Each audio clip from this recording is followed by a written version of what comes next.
자, 그런데 어떻게 된 게 친일파들이 잡았어요. 바로 분단됐기 때문인데, 분단이 안 됐었으면 친일파가 잡을 수가 없죠. 여러분 생각해 보실 때 2차 대전 이후에 독립한 수많은 나라들, 식민지에서 해방된 그 수많은 나라들에서 누가 지도자를 하는 게 맞겠습니까? 독립운동 한 사람이 하는 게 맞을까요? 아니면 제국주의에 빌붙었던 자들이 하는 게 맞을까요? 당연히 독립운동가들이 하는 게 맞겠죠. 그런데 지구상에서 딱 두 나라가 제국주의에 빌붙었던 자들이 권력을 장악해요. 하나는 중간에 없어졌습니다. 남베트남. 유일하게 남은 나라가 바로 우리 대한민국이죠. 친일파를 뭐 청산해야 한다, 또 조사해야 한다고 아주 뒤늦게. 사실은 45년 해방되고 난 직후에 정부 수립해 나가는 과정에서 뭐 해방되고 한 2, 3년 사이에 했었어야 할 일인데, 저걸 뒤늦게 60년이 훨씬 더 지난 다음에 뭐 뒤늦게 친일파들 다 죽고 난 다음에 이제 자료가 나왔습니다. 그런데 친일 후예들이 살아남아서 저런 거 내는 것조차도 엄청나게 방해하고 그랬죠. 자, 근데 우리가 한번 좀 의문을 갖게 돼요. 이거 보면은 해방 전에 그 OSS라고 CIA 전신이 거기서 백범 선생하고 손잡고 활동을 하잖아요. 이 작전 얘기도 했었죠. 예, 이 작전 얘기도 했었는데, 이렇게 광복군을 투입하려고 하는 작전 세우고 이렇게 함께 협력했단 말이에요. 이거 이범석 장군 초대 국무총리죠. 예, 미군들하고 사진도 찍고 광복군하고 이렇게 열심히 일을 했는데, 왜 해방 후에 이렇게 사이가 좋았었던 백범 손을 놓고 미국이랑 친일파를 보듬어 놨을까? 의문이 아닐 수가 없습니다. 왜 그랬을까요? 백범이 빨갱이는 아니잖아요. 극우파죠, 극우파. 이념으로 치면 우파인데. 자, 근데 이제 이게 재밌는 통계입니다. 요것도 설명했던가요? 예, 요새 강의를 많이 하니까 어디서 무슨 얘기를 했는지가 헷갈려. 예, 뭐 설명했으니까 간단히만 얘기하죠. 이게 뭐 다 통계 보시면 아시겠지만, 사회주의 공산주의를 선호하는 사람이 압도적으로 많아요. 백범은 사회주의자 아니죠. 사회주의 반대하죠. 그러나 이 사회주의라는 게 폭이 넓기 때문에. 그리고 뭐가 있냐면은 중요산업 국유화 문제가 있잖아요. 재헌헌법 얘기할 때 좀 했었던 것 같은데, 중요산업이 국유화되면은 그게 사회주의에 가까운 체제가 되는 거죠. 근데 백범 선생은 그렇게 가야 한다는 거였어요. 그게 왜냐, 조선 사람 전체의 뜻이니까. 그리고 일본 놈들이 갖고 있었던 거, 그거 당연히 조선 사람 전체의 것이 돼야지. 그리고 백범은 기본적으로 민족주의자예요. 근데 미국하고 손잡은 이유는 미국이 일본하고 싸우고 있으니까 그랬죠. 즉, 조선 사람의 이익하고 미국의 이익이 맞아떨어지는 상황에서 기꺼이 손잡고 싸웠던 겁니다. 그런데 이 상황에서 미국은 어떻게 나가냐 하면은, 목표가 사회주의 공산주의가 절대 안 된다예요.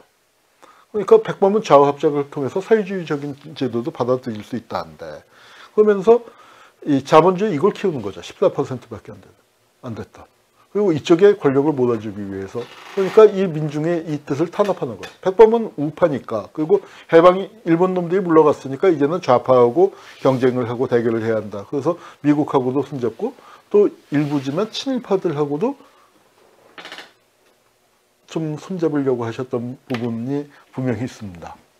그래서 백범도 그런데 백범 선생이 그러다 가다 보니까 이게 나라가 분단될 것 같으니까 목숨을 걸고 남북 협상에 나섰고, 결국 그 때문에 목숨을 바치게 되는 거죠.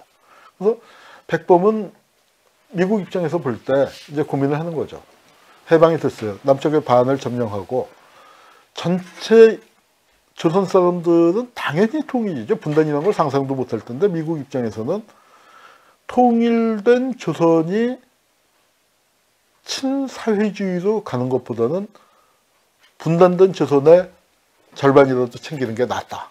그게 미국의 입장이었거든요.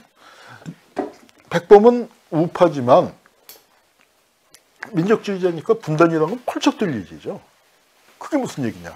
그게 백범이 돌아서게 되는 결정적인 계기라고 생각합니다.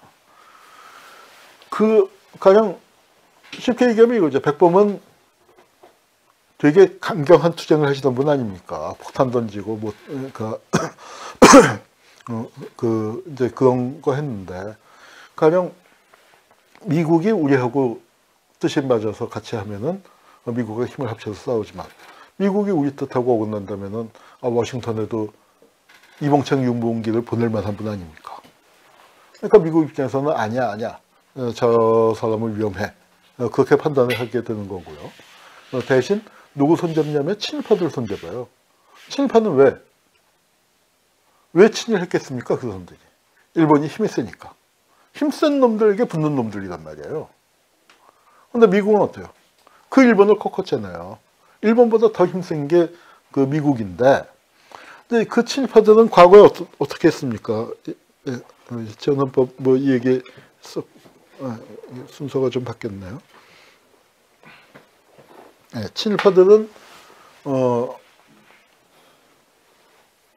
귀충귀용을 도륙하자, 미국 놈들 찢어 죽이자 하면서 싸웠었는데, 미국이 그 보듬어안는 거죠. 친일파들 입장에서는 어안이 벙벙할 수도 있어요. 미국을 상대로 미국 놈들 찢어 죽여라 하고 싸워서 이제 미국이 살론 지배자가 돼서 딱 들어왔는데, 그러니까 전전긍긍하고 있었는데 미국이 자기들을 잘 대해줘요. 계속 앞잡이 노릇을 하는 거예요. 미국을 위해서 복무하라. 일본을 위해서 복무한 놈들이 미국을 위해서 복무 못할 게 뭐가 있어요. 그리고 너희들의 이익을 보장해준다. 어느 수준에서 보장해줬습니까? 훨씬 더 보장해준 거죠. 친일파는 일제시대에는 친일파들이 일본 놈들 뒤따라다니면서 그 떡국물 주워 먹었잖아요. 그런데 미국이 들어온 다음에 떡판을 그냥 맡겼으니까 친일파들 입장에서는 정말 해방의 그 은혜를 제일 많이 받은 게 친일파예요. 그렇게 돼버렸습니다. 그래서 대한민국이 이제 처음 수립되고 얘기는 했었는데, 재헌헌법을 만들면서 저는 재헌헌법이 보수파가 만들었다는 걸 다시 한번 오늘 보수주의 얘기를 할 때, 재헌헌법 구체적인 내용은 지난 시간에 봤으니까. 그런데 이 내용, 지금 볼 때, 지금 사회에 갖고 오면은, 아이고, 이건 빨갱이다. 라고 이제 자유한국당 같은 데서는 소리칠 그 내용을 보수파가 만들었다. 그 점을 강조하고 싶습니다. 자, 그 백범이 이제 이렇게 참담하게 돌아가시는데, 반민특위가 좌절되면서, 이게 반민특위에서 잡혀가는 유명한 광경인데, 맨 앞에 등짝만 보이는 사람이 누구냐면 노덕술이에요. 지난 시간에 김원봉 얘기할 때 그 김원봉을 고문했던 그 노덕술인데, 요 사진이 이제 제일 유명한데, 요걸 앞에서 찍은 사진을 찾았어요. 이겁니다. 그때 어때요? 기가 팍 죽었죠. 노덕술이가. 그런데 이 사진 보면 어때요? 이게 노덕술인데 기가 팍 썰었죠. 불과 몇 달 사이에. 어떻게? 반민특위가 그 사이에 깨진 거예요. 노덕술인데. 반민특위를 이승만이 깼잖아요. 그래서 반민특위가 모여서 이제 이게 옛날 반민특위 건물입니다. 지금은 헐렸죠. 없어졌는데, 이 반민특위를 이제 습격을 했는데, 반민특위를 습격할 때 이제 그 뒤에 사진을 여기다 넣고 뒤에다 넣네요. 사실 노덕술이가 왜 잡혀갔느냐, 이때 잡혀가는 게, 반민특위가 생기니까 큰일 났으니까 반민특위를 깨기 위해서 산인청부업자를 고용을 했단 말이에요. 그 얘기도 했죠. 산인청부업자가, 그런데 그거를 오히려 이 음모를 고발해서 노덕술이가 잡혀 들어가는 겁니다. 야, 이거 산인청부업자 갖고 안 되겠다. 그럼 반민특위가 어떻게 했겠지? 할 수 없다. 이거 우리가 직접 해야지. 우리가 직접 하면 국회가 가만히 안 있을 텐데. 국회가 반민특위 만들었으니까. 이거 어떻게 할까? 국회를 치자. 그래서 벌어진 게 국회 푸닥치 사건이에요. 국회 푸닥치 사건으로 김약수, 우리 그 약산의 친구였던 김약수가 주모자가 돼서 잡혀 들어가고, 그러고 난 다음에 이승만이 경찰을 동원해서 반민특위를 해산시키는 겁니다. 특경대를 해산시키죠.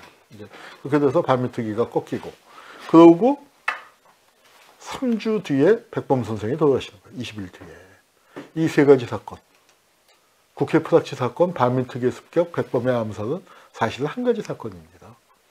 대한민국에서 보수 세력 중에서요, 그래도 좀 떳떳한 보수 세력, 난 이 대한민국을 꼭 친일파가 세웠다고 생각하지는 않아요. 지난 시간에도 얘기했지만 대한민국의 구성에서 보면 대통령, 부통령, 국회의장, 국무총리, 무임소 장관이 독립운동에 아주 손꼽히는 지도자들이에요. 친일파들도 일부 들어갔습니다만 저 정도면 나쁘지 않아요. 그런데 어떻게 됩니까?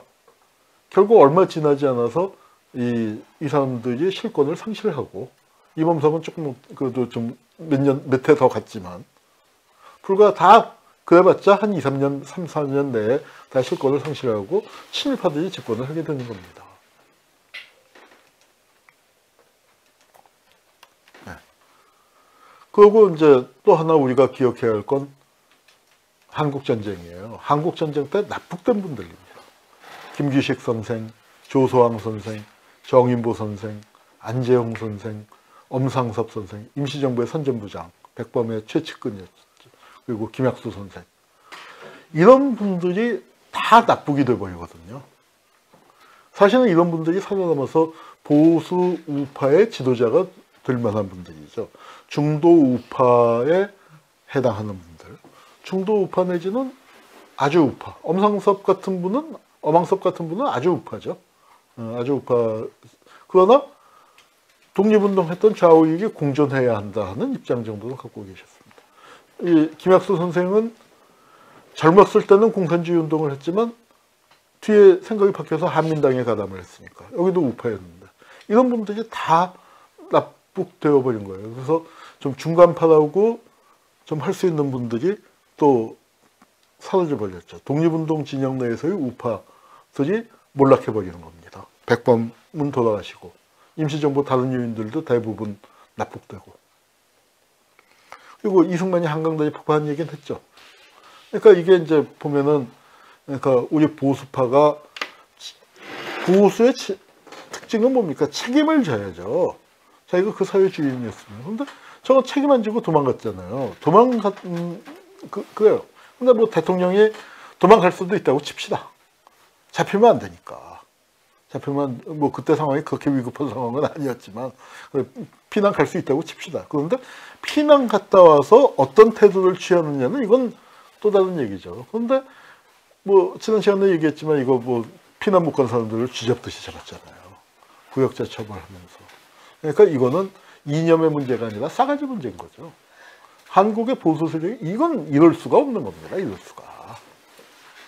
심지어는 누가 여기에 대해서 아우성을 쳤냐면은 오제도 같은 사람도 최악의 반공검사 아주 공안검사로 조작도 많이 하고 그랬지만 그 우제도한테도 알리지도 않았고요.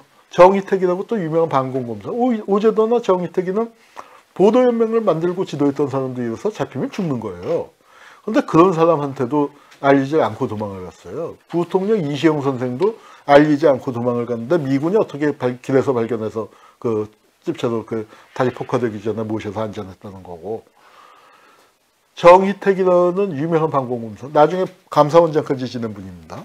그 양반이 어디 회고 증언을 했는데 뭐냐면은 잡히면 죽으니까 그러니까 좌익 입장에서 볼 때 악질 반공검사였거든요. 그러니까 이 공산군이 서울을 점령하고 있는 동안에 어디 땅굴을 파고 숨어 있었대요. 그래서 땅굴 속에 쪼그리고 앉아 있다가 그러다가 이제 석 달 만에 서울이 그 수복이 돼갖고 그 밖에 나왔더니 석 달 동안 쪼그려 앉아있더니 관절이 퇴화돼서 걸을 수가 없더래. 그래서 이제 제대로 걷는 게 불편해서 집행일 짓고 그래도 정부가 환대했다고 해서 법무부가 돌아왔다라고 해서 법무부를 찾아갔더니 법무장관이 딱 하는 얘기가 자기 깐에는 정검사 살아있어서 천만다행이야. 얼마나 고생이 많았어. 이렇게 할 줄 알았는데 당신은 왜 피난 안 갔어? 그동안에 뭐 했어? 그리고 나와서 조사받으라는 거예요. 그래서 자기가 그 짚고 갔던 집행에도 법무장관 책상을 후려치면서 이 날강도 같은 놈들, 이 파렴치한 놈들하고 그 호통을 쳤던 아주 유명한 얘기가 전해집니다. 이 생방송을 했었던 국군이 북한군을 격퇴하고 있다. 38선을 넘어 그 해주를 향해 진격하고 있다. 이승만의 발언은 녹화방송이고 저 얘기를 또 생방송으로 이제 앵무새처럼 외쳤던 사람이 있잖아요. 그 사람이 누구냐면은 모윤숙이라는 그 레네가 그 시를 쓴 여자 시인인데 이승만한테 할아버지 할아버지 하면서 이제 그 했었던 사람인데 이승만이 모윤석이 뭐 수양딸처럼 그렇게 굴고 그런데 모윤석한테도 알리지 않고 방송하고 있는데 그래서 이승만이 환도했을 때 그 모윤석이 직접 증언한 게 이승만의 넥타이를 붙잡고 늘어지면서 할아버지 그럴 수가 있어요 하고 나는 방송하고 있는데 어떻게 혼자 가실 수가 있어요 하고 그 매달렸다. 그건 실할 겁니다. 모윤석이 직접 증언한 내용이니까요.